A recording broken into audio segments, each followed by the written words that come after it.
In this video, I'm going to show you how to delete DeepSeek account. And this works the same on both desktop and app on your phone.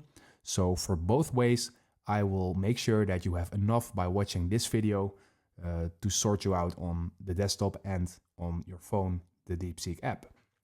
So to start off, we are going to open our app. And right now we are going to click on the top left where we see the two stripes. And from here, we're going to click on the bottom where we see our name shown.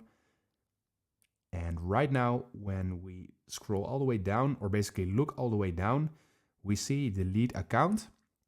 And when you want to delete your account permanently, you can click on delete account. And right now, it's saying that we need to confirm the deletion of the account.